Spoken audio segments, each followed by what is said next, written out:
Olá, eu sou Elizabeth Portugal, aluna do curso de licenciatura em História da Uninter. Vamos a mais uma videoaula, falando sobre o calendário histórico do Brasil. Hoje eu vou trazer para vocês a Revolução Constitucionalista de 1932. A Revolução Constitucionalista de 1932 foi uma revolta ocorrida no estado de São Paulo contra o governo de Getúlio Vargas. As elites paulistas buscavam reconquistar o comando político que havia perdido com a Revolução de 30. Pediam a convocação de eleições e a promulgação de uma Constituição. O dia da Revolução Constitucionalista é celebrado no dia 9 de julho e é feriado lá no estado de São Paulo. Voltando no tempo, porque para a gente entender, o que foi essa Revolução de 32. Antes de falar sobre a Revolução de 32, é preciso voltar alguns anos na história para buscar os embriões deste que foi um dos maiores movimentos armados da história do Brasil. Durante a República Velha, que foi de 1889,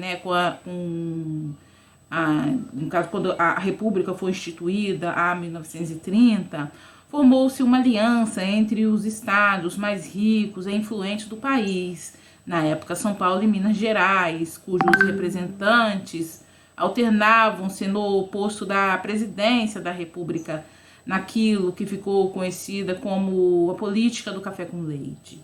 Em 1930, porém, o presidente Washington Luiz, representante dos paulistas, rompe a aliança com os mineiros e indica o governador de São Paulo, Júlio Prestes, como seu sucessor, que venceu as eleições. As oligarquias mineiras não aceitam o resultado e, por meio de um golpe de Estado articulado com os estados do Rio Grande do Sul e da Paraíba, colocam Getúlio Vargas no poder.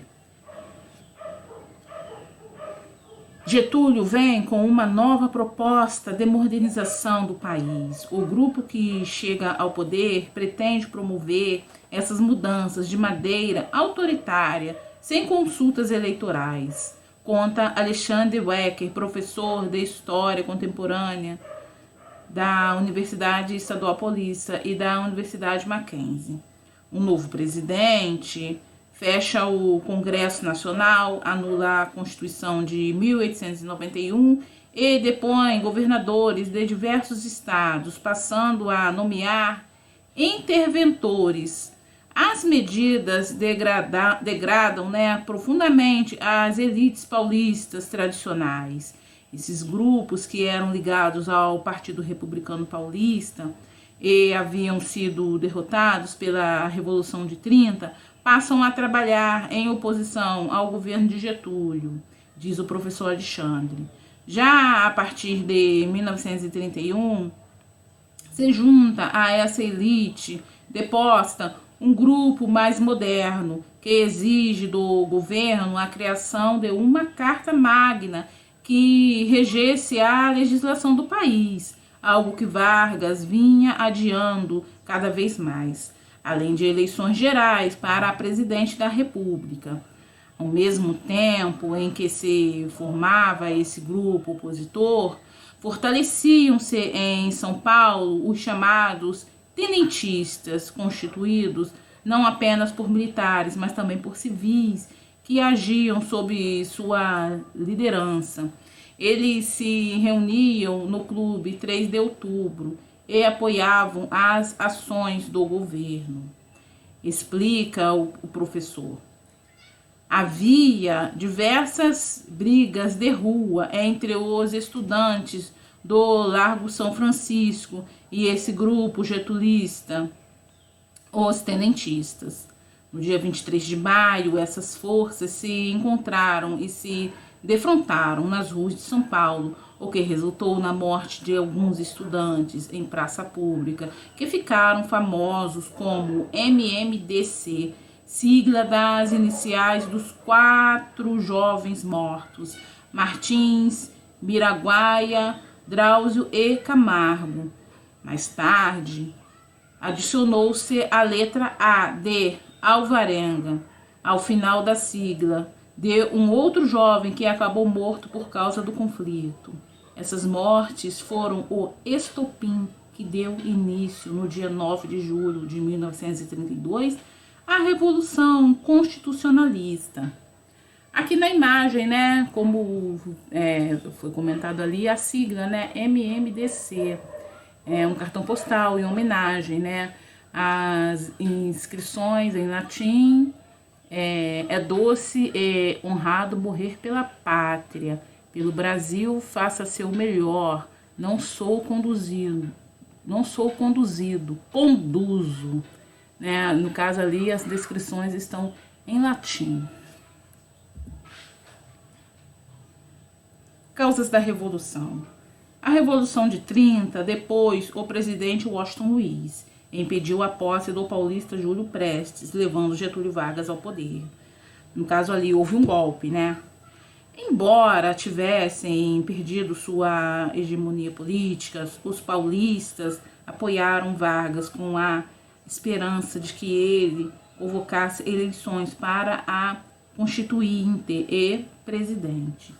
No entanto, o tempo passava e isso não acontecia. Desta maneira, uma forte oposição ao governo Vargas foi iniciada pelos fazendeiros paulistas. Além disso, houve também grande participação de estudantes universitários, comerciantes e profissionais liberais que exigiam convocação de eleições.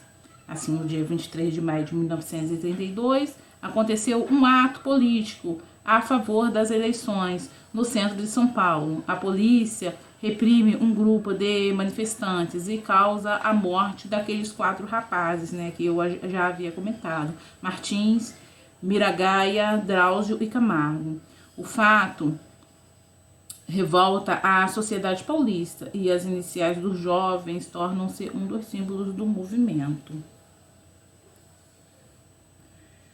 Resumo, né? Vamos fazer aqui um breve resumo sobre a Revolução Constitucionalista de 1932. Para muitos historiadores, o termo revolução para o movimento constitucionalista de 32 não é o mais adequado. Isso porque foi um movimento planejado pelas elites, cabendo melhor o termo revolta para descrevê-lo.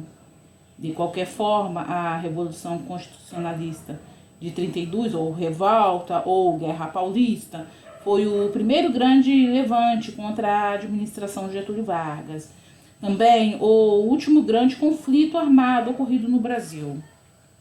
O movimento foi uma revolta paulista à Revolução de 30, a qual acabou com a autonomia dos estados garantidas pela Constituição, né, de 1891.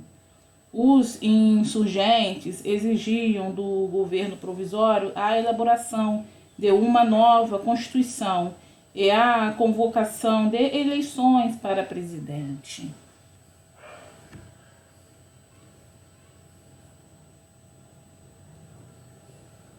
Mobilização pela Revolução.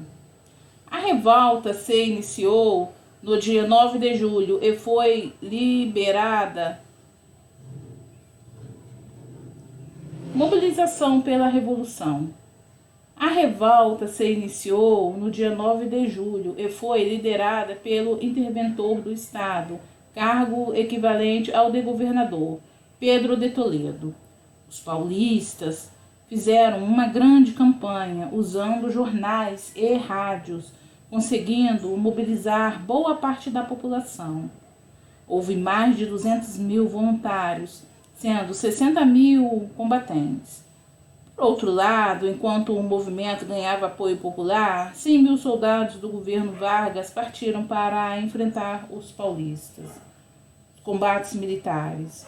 Os paulistas esperavam o apoio de Minas Gerais e do Rio Grande do Sul. No entanto, ambos os estados não aderiram à causa. Em pouco tempo, São Paulo, que planejava uma ofensiva rápida contra a capital, se viu cercado de tropas federais. Assim, apelaram à população para que doassem ouro e pudessem comprar armamentos e alimentos às tropas. No total, foram 87 dias de combate de 9 de julho a 4 de outubro de 1932, sendo os únicos enfrentamentos ocorridos 2 dias depois da rendição paulista. Em 2 de outubro, na cidade de Cruzeiro, as tropas paulistas se rendem ao líder da ofensiva federal e no dia seguinte, 3 de outubro, assinam a rendição. Consequências da Revolução Constitucionalista, foi registrada, um saldo oficial de 934 mortes, embora estima-se que não oficiais reportem até 2.200 falecidos. Apesar da derrota no campo de batalha, politicamente o movimento atingiu seus objetivos. A luta pela Constituição foi fortalecida. Em 1933, as eleições foram realizadas, colocando o civil Armando Salles como governador do estado em 1935. Igualmente, em 1934, foi reunida a Assembleia Constituinte, que faria a nova Carta Magna do país, promulgada no mesmo ano. Esta seria a mais curta, das constituições que o Brasil já teve, pois foi suspendida com o golpe que instituiu o Estado Novo em 1937. Até hoje, o dia 9 de julho é uma data comemorada por todo o estado de São Paulo e lembrada em diversos monumentos. O obelisco do Ibirapuera, por exemplo, é o monumento funerário do movimento e abriga os restos mortais daqueles que morreram na Revolução. Ali também estão os corpos de Martim, Miragaia, Drauzio e Camargo.